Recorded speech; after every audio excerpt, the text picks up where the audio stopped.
Je vais prendre une écriture dans la Bible. Je suis dans le livre de Actes. Je suis dans le livre de Actes des Apôtres. Actes des Apôtres. Actes des Apôtres, je crois que c'est chapitre 20. Frère Yannick va nous aider.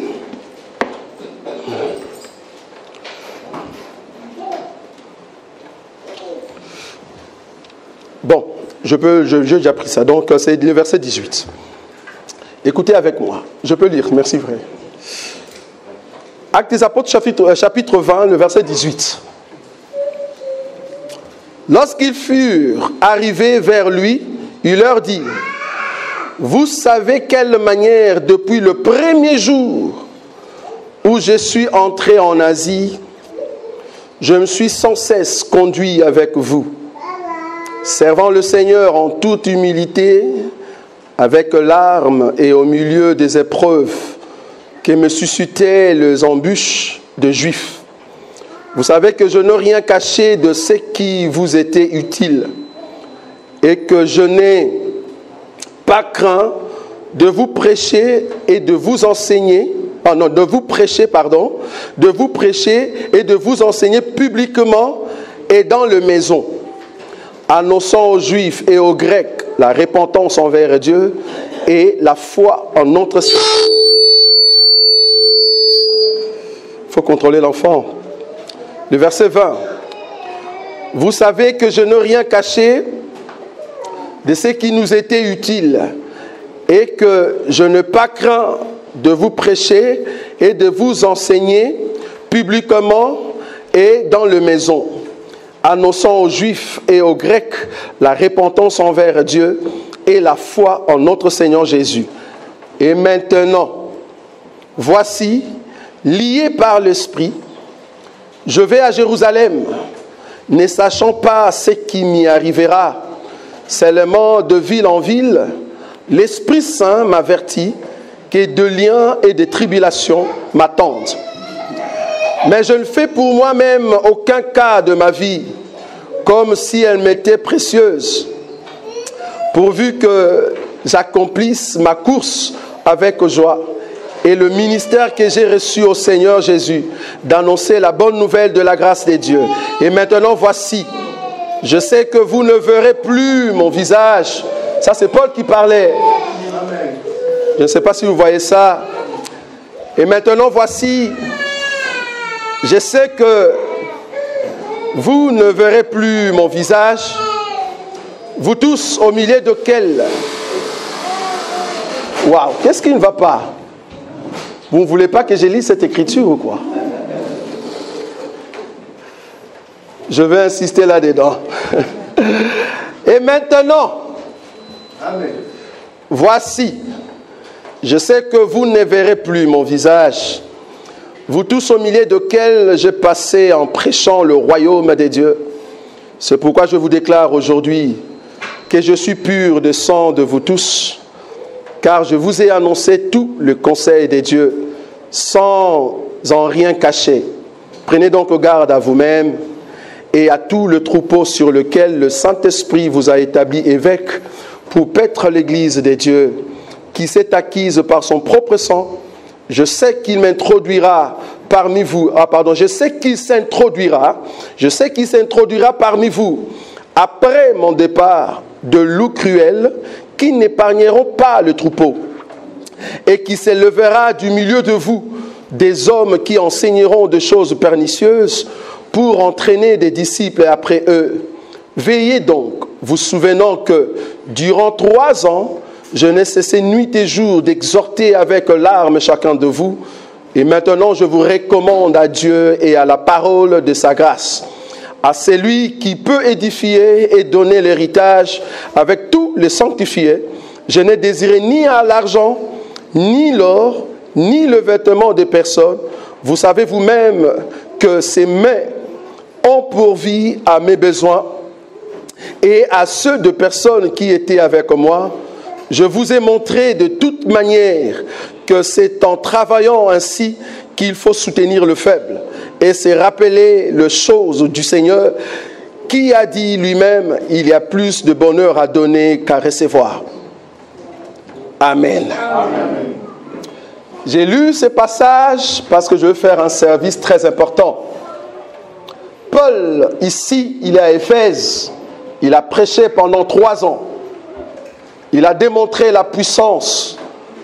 Le premier jour qu'il est arrivé à Éphèse, il n'y avait pas encore des personnes, mais il fallait que Dieu trouve des hommes capables qui vont l'aider pour que le ministère s'ouvre. Et c'est comme ça que le ministère a commencé à Éphèse, puissamment. Un ministère très grand. Alors, jusqu'à ce qu'il était prêt pour partir, il va établir au fait les anciens. Vous voyez? Il va établir les anciens et jusqu'à ce que s'il y a possibilité de le faire sortir, parce qu'il y a des choses très sérieuses qu'on doit dire ici.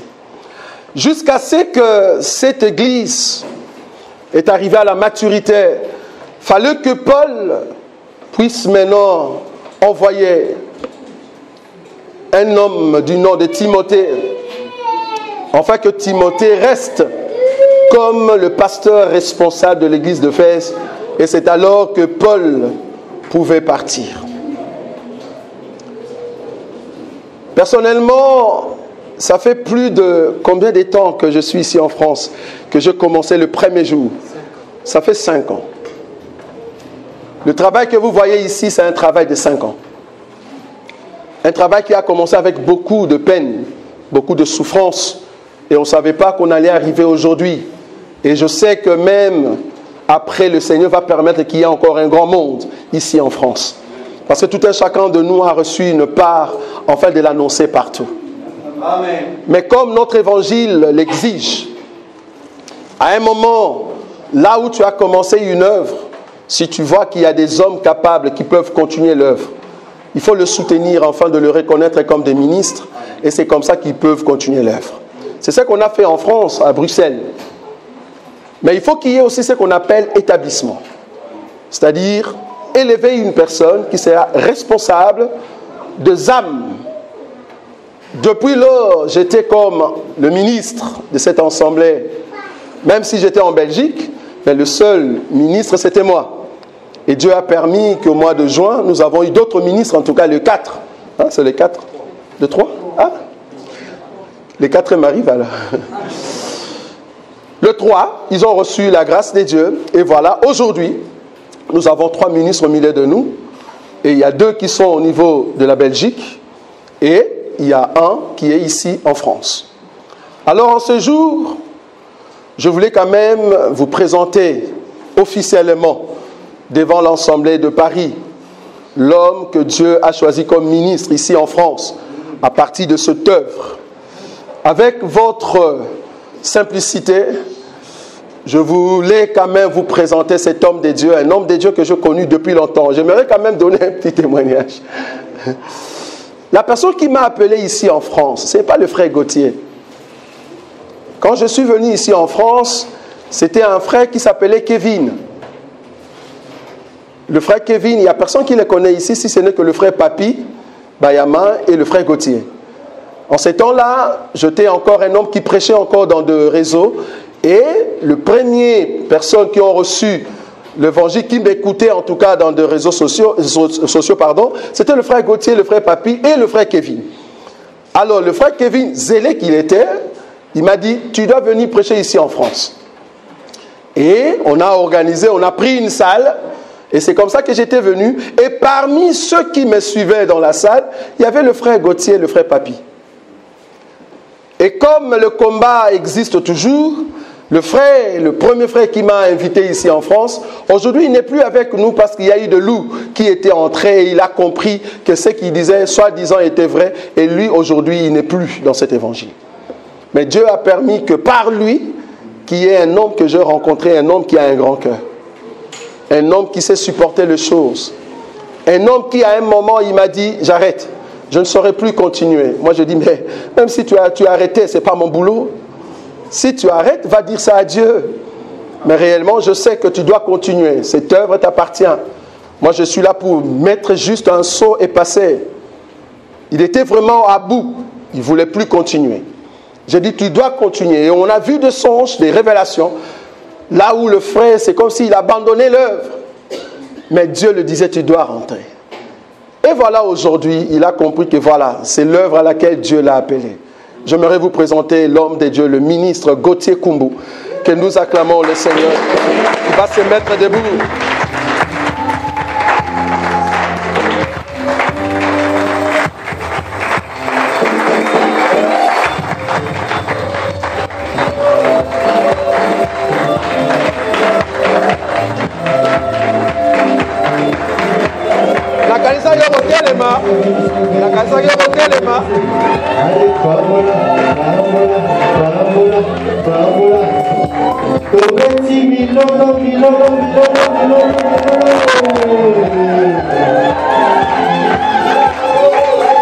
Voilà.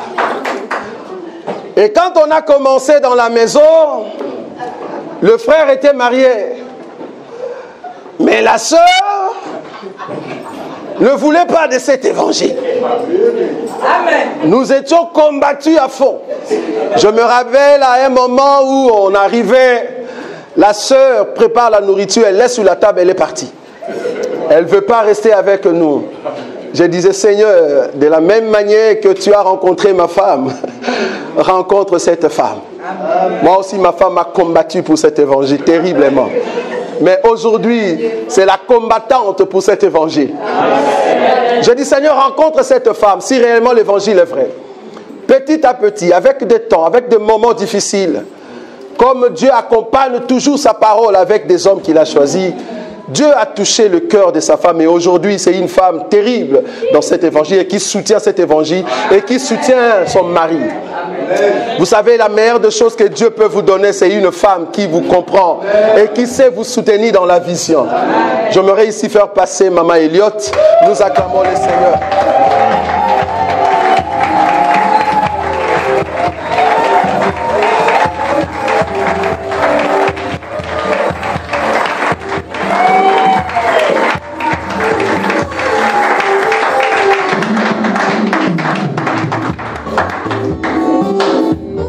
Je suis quand même ému là.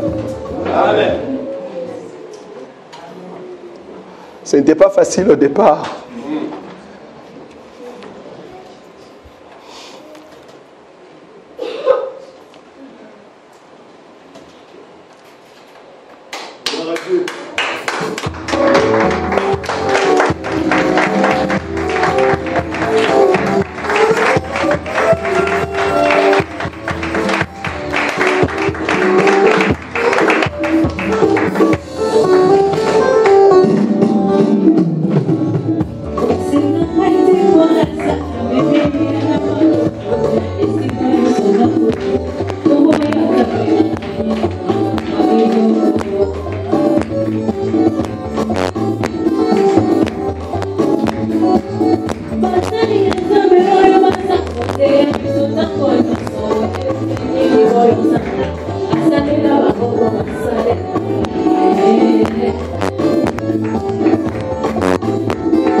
Nous acclamons le Seigneur.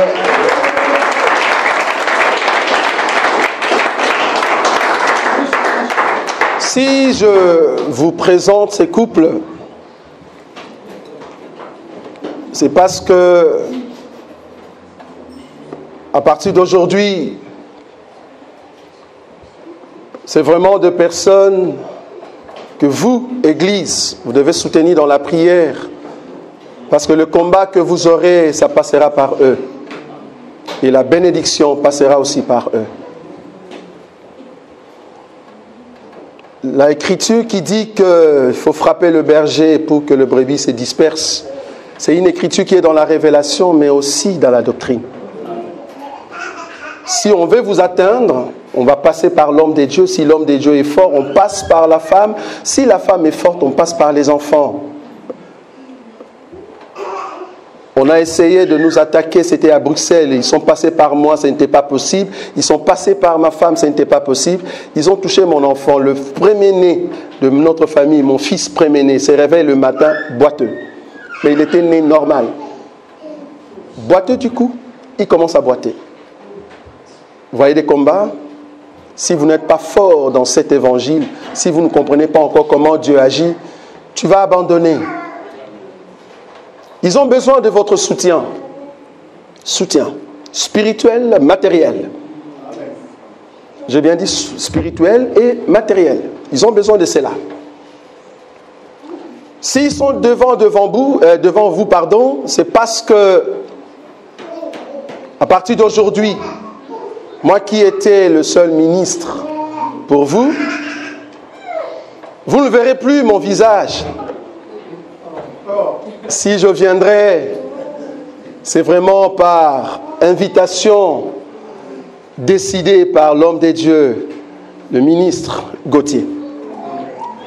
Le ministre ici qui a toutes les décisions, qui décide par rapport à cette assemblée de la France, de Paris, c'est le ministre Gauthier.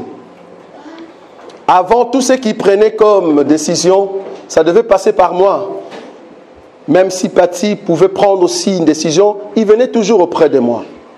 Parce qu'il faut comprendre que le frère Gauthier va travailler toujours avec des bien-aimés capables de l'enseignement et des prédications. Le ministre travaille toujours avec des hommes capables. Moi, je travaille avec eux. C'était des hommes capables hier, mais aujourd'hui, Dieu a fait grâce pour que Gauthier s'élève comme ministre. Donc, il va continuer à travailler avec des hommes capables ici. Mais toutes les décisions, je ne saurais pas être au-dessus de lui. Non. Je suis là comme un aîné qui va lui donner des conseils, comment paître au fait l'église du Seigneur, comment se comporter. Je serai là comme un conseiller, par l'aide de la parole. Mais je ne suis pas son chef spirituel. Nous n'avons pas dans notre évangile un père visionnaire. Amen. Non, nous sommes tous des frères et des ministres, mais nous reconnaissons quand même que c'est un aîné. C'est un aîné en la foi, c'est mon père en la foi. Ça, nous connaissons. Mais cependant, je ne suis pas le visionnaire de cette église. Oubliez ça. Le visionnaire de cette église, c'est Jésus. Et cependant, il a placé des hommes capables qui vont amener cette vision jusqu'à la fin. Et parmi cet homme ici à Paris, c'est le frère Gauthier, le ministre que Dieu a établi ici officiellement. Toute décision passe par lui et moi, je dois passer par lui. Je suis obligé. Si vous voulez me voir, passez par cet homme. C'est lui, au fait, qui va nous donner l'accès de venir vous visiter à tout moment. En tout cas, avec les conseils des hommes capables qui sont tout autour de lui, des hommes que Dieu va élever demain. Donc, si je vous présente aussi ce couple, je voulais que nous puissions aussi prier pour eux, maintenant, là où nous sommes. Nous allons nous mettre debout. Alors que je priais pour lui à Bruxelles, il y avait un grand fardeau qui s'est reposé sur ses épaules. Le grand fardeau, on a ressenti en lui une charge. Parce que de Paris sortira d'autres assemblées. Parce que ici, ça sera la référence. Ce n'est pas un hasard que Dieu appelle ici en ces lieux des hommes capables, des pasteurs et de ministres de Dieu qui viennent écouter la sagesse de Salomon. C'est pour que demain, ils puissent prendre la même chose et le prêcher partout. Nous n'empêchons pas une personne d'exceller, mais nous sommes toujours là pour veiller à ce que vous présentez l'enseignement comme il faut. Et nous croyons que tout homme qui vient au milieu de nous, c'est pour aller annoncer la même parole. Là où tu es, tu vas élever la voix. Tu vas élever tes mains. Tu vas recommander ce couple entre les mains du Seigneur. Que la protection de Dieu soit sur eux pour cette œuvre. Afin que Dieu leur donne la sagesse. Qu'ils puissent avancer avec l'onction des dieux et que l'harmonie leur soit donnée. Cette charge soit sur eux, afin qu'ils aient un grand cœur, afin de supporter les caprices de l'Église, de supporter le combat qui viendront. Que Dieu leur donne la capacité. Prions tous au nom de notre Seigneur Jésus.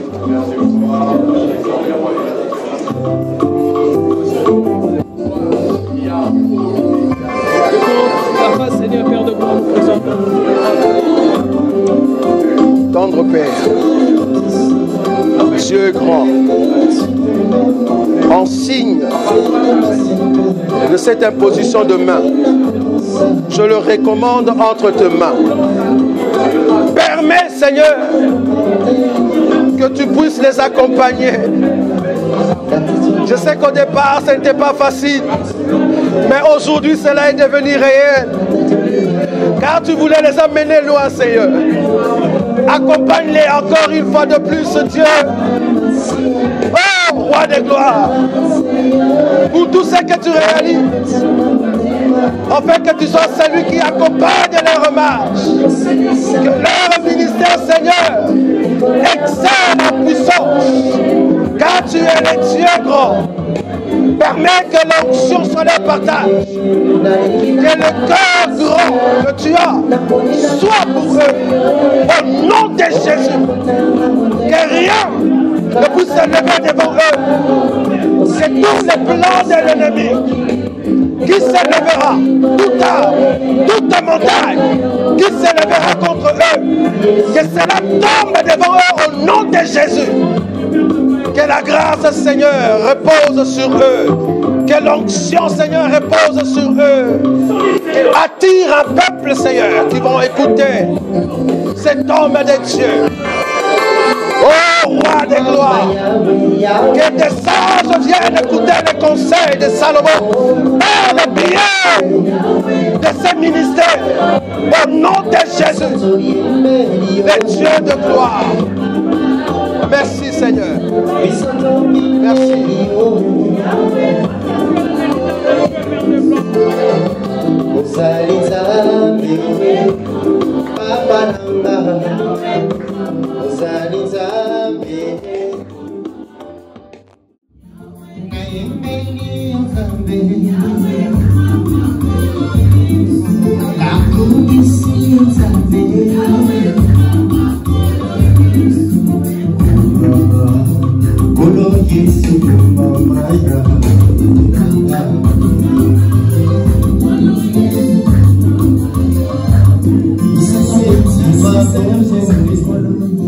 Amen. Voilà, s'il vous plaît. Voilà, nous sommes arrivés à la fin de notre réunion de prière. Je vais, service de protocole, de nous apprêter le panier pour les offrandes. Alors, pour les annonces,